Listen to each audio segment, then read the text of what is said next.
नाज़रीन गिरामी, पंचेर से बड़ी खबर सामने आ चुकी है। वो सवाल जो बहुत से दोस्त कमेंट सेक्शन में मुझसे पूछ रहे थे कि अब ये ऊंट किस करवट बैठेगा, ये मामला सुलझेगा भी या यूं ही उलझा रहेगा। और इसी मामले की वजह से जो अमारात इस्लामी की गवर्नमेंट है उसका ऐलान नहीं किया जा रहा था, उसको मुसलसल डिले किया जा रहा था। अब पंचेर से बड़ी खबर जो है वो सामने आ चुकी है। और अभी नहीं, ये खबर रात गए आना शुरू हुई, तकरीबन 12-1 बजे के करीब ये खबर पहली दफा जो है मेरे पास मौसूल हुई। मुझे ये खबर बताई गई कि पंचेर के अंदर अब ये मामला हो चुका है। तो मैंने इसको फौरन वीडियो रिकॉर्डने की कोशिश की कि इसको क्रॉस चेक किया जाए, क्योंकि 2 दिन पहले भी ये खबर आई थी। तो मैंने उस वक्त भी आपके सामने वीडियो में ये खबर फौरी तौर पर नहीं रखी थी। नेक्स्ट डे उसको क्रॉस चेक करने के बाद जब ये बताया गया कि पंचेर को फतह नहीं किया गया, तो उस वक्त ये खबर आपके सामने रखी थी। अब दोबारा से ये खबर रात गए जो मुझे मौसूल हुई कि पंचेर को मुकम्मल तौर पर फतह किया जा चुका है। आप ये तारीख नोट डाउन कर लीजिए। एक 15 अगस्त 2021 का दिन बड़ा अहम था अफगानिस्तान की हिस्ट्री के अंदर, जब काबुल के ऊपर मुजाहिदीन ने कब्जा किया और वहां पर अपनी गवर्नमेंट बनाने के लिए प्रॉपर जो है वो निजाम शुरू किया। और फिर महज 6 दिन के अंदर ये मामला हुआ। और उसके बाद आज 6 सितंबर का आप दिन नोट कर लीजिए। हमारी पाकिस्तान की हिस्ट्री में 6 सितंबर के दिन की बहुत अहमियत है। ये वो दिन है जब हमने अपने दुश्मन भारत को जो है वो नाको चने जबवा दिए थे। और आज फिर 6 सितंबर का दिन है जब मुजाहिदीन ने अपने दुश्मन पंचेर के लोगों को, जिनको भारत सपोर्ट करता है, उनको नाको चने जबवा दिए हैं। मैं सिर्फ ये हवाई तीर नहीं चला रहा, बल्कि तमाम तर तफसीलात गुज़िश्ता 18 घंटे के दौरान हुआ क्या क्या, कल शाम 6 बजे के बाद हालात किस तरह तब्दील होना शुरू हुए, वो तमाम तर तफसीलात जो हैं वो आपके सामने तफसीलन पेश करता हूं। लेकिन जरूरी यह है कि आप पहले चैनल को सब्सक्राइब कर लीजिए और बेल आइकन को प्रेस कर लीजिए। अब मैं जो है ना वो ये चाह रहा हूं कि आप तक खबर पहुंचा दी जाए पूरी तफसील के साथ। मैं इसको एडिटिंग के प्रोसेस में लेकर नहीं जा रहा। सबसे पहले ये देखिए कि पंचेर को जनाब तालिबान की जानिब से मुकम्मल तौर पर फतह कर लिया गया है। बाजरिक जो इनका कैपिटल था पंचेर का, उसके गवर्नर हाउस के अंदर मुजाहिदीन रात गए पहुंच गए थे, वहां मुकम्मल कंट्रोल हासिल कर लिया था। इस दौरान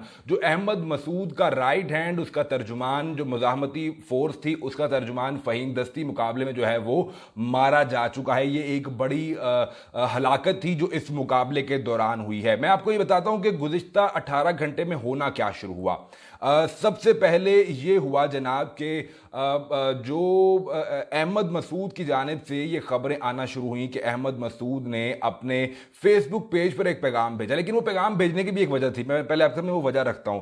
हुआ ये कि मुजाहिदीन का पंचेर के शहरियों के लिए आम मुआफ़ी का ऐलान कर दिया गया। उन्हें कहा गया कि आप पहाड़ों पर ना जाएं, आपसे अपील करते हैं कि आपकी तहफ़्फ़ुज़ जो है, आपकी ज़िंदगी का, आपके माल का, आपकी जान का तहफ़्फ़ुज़ दिया जाएगा। आप लोगों को कुछ नहीं कहा जाएगा। आम शहरी बस अपने घरों पर बैठे रहें। बस जो लोग वहां पर लड़ रहे हैं, जो मुजाहमती फोर्स के लोग हैं, जिनकी ट्रेनिंग इसलिए की गई है, हमारा मुकाबला सिर्फ उन लोगों से है। तो वो लोग जिनकी सपोर्ट हासिल थी अगर मुजाहमती फोर्सेस को, पहले तो वो सपोर्ट जो है वो खत्म की गई, उसको तोड़ा गया। उसके बाद मुजाहिदीन के तर्जुमान कारी यूसुफ अहमदी ने कहा कि अहमद ज़िया मसूद जो है वो पंचेर में बाकी सूबों से ज्यादा इक्तदार की शराकत चाहता था। वो ये चाहता था कि मुझे पंचेर सूबे का हुक्मरान बना दिया जाए और इसके अलावा गवर्नमेंट में भी हिस्सा दिया जाए। इन्होंने ये कहा कि जनाब हम आपको गवर्नमेंट का हिस्सा बनाएंगे, लेकिन जितना जितना सबको शेयर मिलेगा बाकी ग्रुप्स को उतना ही आपको मिलेगा।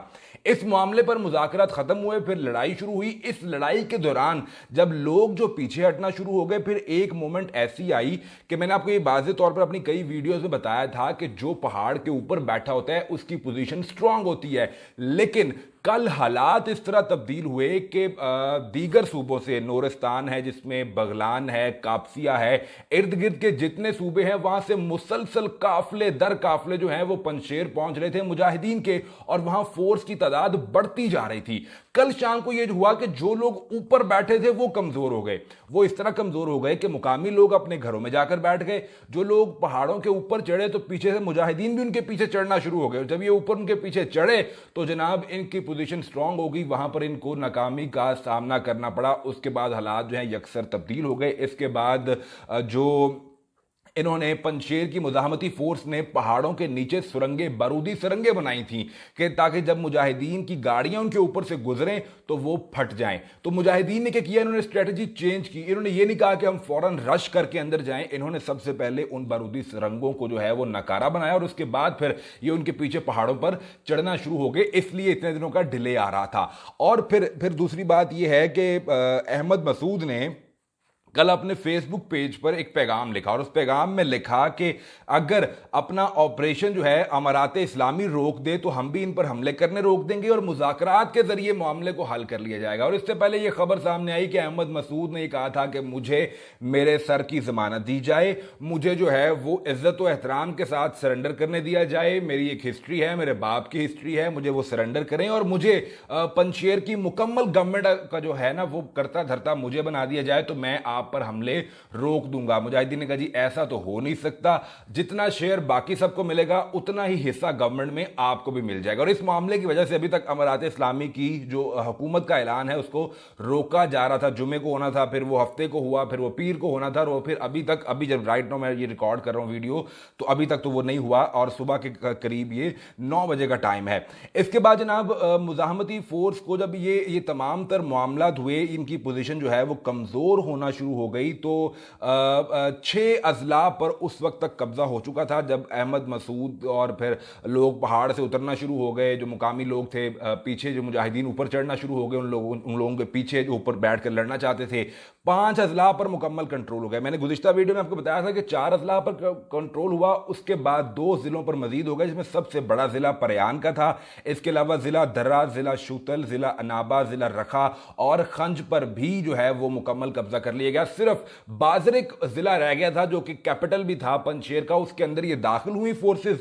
जब 6 तरफ से ये फोर्सेस उसके ऊपर दाखिल, यूजुअली ये 5 रास्ते बनते हैं, एक जो है वो ऊपर है जिला, तो उसका रास्ता भी सेम ही बनता है। तो 5 रास्तों से जब बाजरिक के अंदर फोर्सेस दाखिल हुई तो फिर मुजाहिदीन ने अपना वो वाला प्लान एग्जीक्यूट किया जिस प्लान के जरिए उन्होंने 6 दिन के अंदर, आपको याद होगा कि मैंने वो एक दिन पर यानी डेली वो वीडियो बनाकर आपको रिपोर्ट किया था कि 6 दिन के अंदर किस तरह जो है वो 33 सूबों पर कब्जा कर लिया था। अब जब ये 6 अजला पर कब्जा हो गया, उसके बाद उस प्लान को दोबारा एग्जीक्यूट किया गया और ये जनाब अंदर एंटर हो गए और जाकर बाजरिक के गवर्नर हाउस पर कब्जा किया। इस दौरान झड़प में जो फहीम दस्ती था, अहमद ज़िया मसूद का तर्जुमान, इस मुजामती फोर्स का तर्जुमान, उसकी हलाकत की खबरें भी सामने आई कि वो मार दिए गए। और याद है कि 2001 में जब हमला किया गया था इसी गवर्नर हाउस के अंदर, तो वहां पर अहमद शाह मसूद और अहमद ज़िया मसूद, इन दोनों के साथ ये मौजूद था, अहमद ज़िया मसूद के साथ फहीम दस्ती ये मौजूद था, लेकिन ये उस हमले में बच निकला था। और अब जो है इसकी हलाकत की खबरें सामने आ रही हैं और नॉर्दर्न अलायंस की जो ट्विटर अकाउंट थे, जो इनके सोशल मीडिया अकाउंट थे, जो ये खबरें इनका नैरेटिव पहुंचाया करते थे, अब वो जो हैं वो डिलीट हो चुके हैं, मुकम्मल तौर पर उनकी तरफ से ब्लैकआउट कर दिया गया है, कोई इंफॉर्मेशन वहां से उनकी तरफ से सामने नहीं आ रही। इसके अलावा जनाब अब सवाल ये पैदा होता है कि अमरुल्लाह साले और अहमद ज़िया मसूद को क्या गिरफ्तार कर लिया गया है? कल कुछ लोगों ने मेरी वीडियो के नीचे कमेंट करते हुए कहा जी आपको नहीं पता कि सेलुलर फोन होते हैं, आपको नहीं पता सैटेलाइट फोन होते हैं। भाईजान मुझे इन सारी चीजों का पता है, इन सब चीजों का अंदाजा ये कैसे ऑपरेट करती हैं। आप ये देखिए कि मेरे सामने ये अमरुल्लाह साले का बयान पड़ा हुआ है। अमरुल्लाह साले ने अपने बयान में कहा है कि अगर मैं मुजाहिदीन के सामने सरेंडर करूं तो मैंने अपने गार्ड को ये कह रखा है कि मेरे सर में 2 गोलियां मार देना। हजूर ये बयान कौन लिख रहा है? द टाइम्स ऑफ इंडिया ने ये बयान लगाया है। तो फिर आप मुझे ये बताइए कि क्या इनका सेलुलर फोन, इनका सैटेलाइट फोन जो है वो सिर्फ इंडिया के लिए चलता है, वो दुनिया की और कहीं इंफॉर्मेशन नहीं पहुंचाता? बहरहाल ये कहां पे है, मैं ये नहीं कह रहा कि ये इंडिया के अंदर बैठे हुए हैं, ये कहां पे हैं ये तो वक्त ही बताएगा। लेकिन आपने 6 सितंबर का दिन याद रखना है कि वो दिन जब 1965 में हमने भारत को शिकस्त दी थी और आज 6 सितंबर को मुजाहिदीन ने भारत के परखचे उड़ा दिए हैं पंजशेर के अंदर और मामला जो है वो इनके हाथ से इस तरह बाहर निकला कि अब मुकम्मल तौर पर पंजशेर वादी जो है वो कंट्रोल में आ चुकी है।